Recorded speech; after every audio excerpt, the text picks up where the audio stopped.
How can average working citizens like us, how can we reform our unjust financial system to erode the wealth and power of big banks, traditional corporations, and the super rich, and redistribute that wealth and power to average working citizens without relying on politicians and regulations?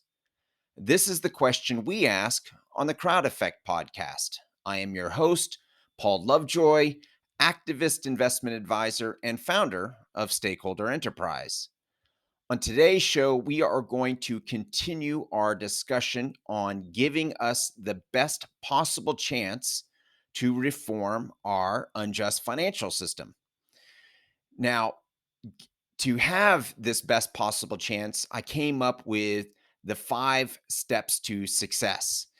And we've already talked about the first 2 steps. The first one being we want to have democratic vehicles of change. And those democratic vehicles of change were crowd investing. We have crowd lending, which erodes the wealth of big banks. We have equity crowdfunding, which erodes the power of traditional corporations and the super rich. And we have real estate crowdfunding, which allows a backdoor access to home ownership to people who previously couldn't afford it. Okay, so those were the first 2 steps to success when we're trying to reform anything. Our third step to success that we're going to be talking about is diversification. Now, diversification as a strategy to give us the best possible chance of succeeding is goes way back in human history, thousands and thousands of years to human beings' first attempts at farming and agriculture. So, what humans did was they didn't just plant one type of crop, they planted different types of crop.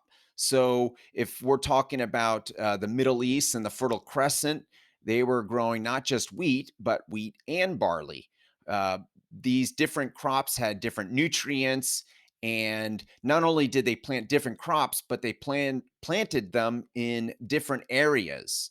And this way, it gave these early settlements and early cities a better chance of survival, a better chance at having more food. In the Americas, we're talking about the different crops were being squash, beans, and corn. And again, all of these different crops gives different nutrients and allows these settlements that best possible chance at success. Now, diversification in the investing world, that's nothing new. You can ask any financial planner, and they'll tell you that diversification is key to mitigating risk. What that means is, with a traditional financial planner, they'll say to invest in stocks and bonds, and you also want to have some cash. And so, if the stock market goes down, you have some bonds that are doing well, and vice versa. That's why you want to have that diversified approach. With crowd investing, it's the same thing. There is a whole diverse nature to crowdfunding. I just mentioned the 3. We had the crowd lending, equity crowdfunding, and real estate crowdfunding. That's diversifying to mitigate that risk. The other thing that is diversified is how many projects you can invest in with these crowd investments. Because when you're engaging in crowd investing, it's a large group of people, and they're each pooling small amounts of money. So let's take real estate crowdfunding for as an example.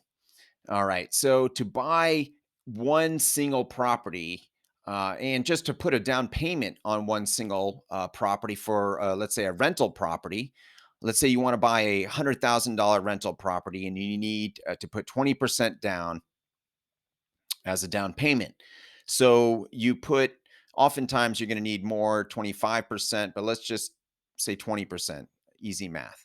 So $20,000 you put down on one property. With real estate crowdfunding, you can invest as little as $100 on a single property. And so instead of being invested in just one property, you're invested in 200 properties with that same $20,000, which gives you a much better chance at keeping your income. If that one property loses its tenant, the tenants leave and it's vacant, you're not gaining any money from that. But with the real estate crowdfunding, and you have 200 properties, well, not all 200 are going to be vacant at the same time, not even close. So, so that is a way to diversify as far as crowd investing goes. Now, also, we want to diversify our approach in reform.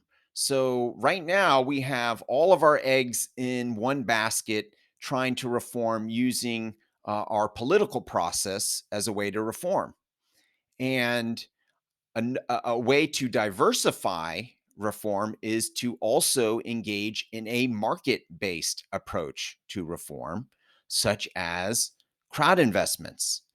So this is a way that it can reform in multiple avenues.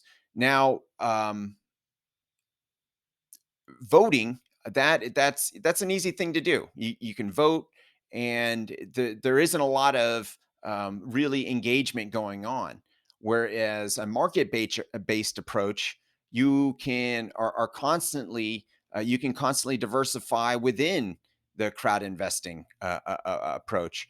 You could also diversify in buying products from small businesses instead of large corporations as a way to reform.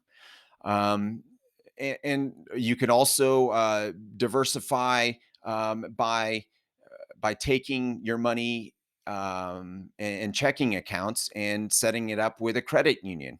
So these are all ways that we can diversify and to give ourselves this best possible chance to succeed. Tomorrow, we are going to continue with our discussion on giving ourselves the best possible chance to reform. And the fourth step that we're going to be talking about is cost. We want to have a low cost so we could eliminate as many barriers as possible so as many people can participate. And I look forward to speaking about that tomorrow. In the meantime, I am a crowd investor, and I see you are one too.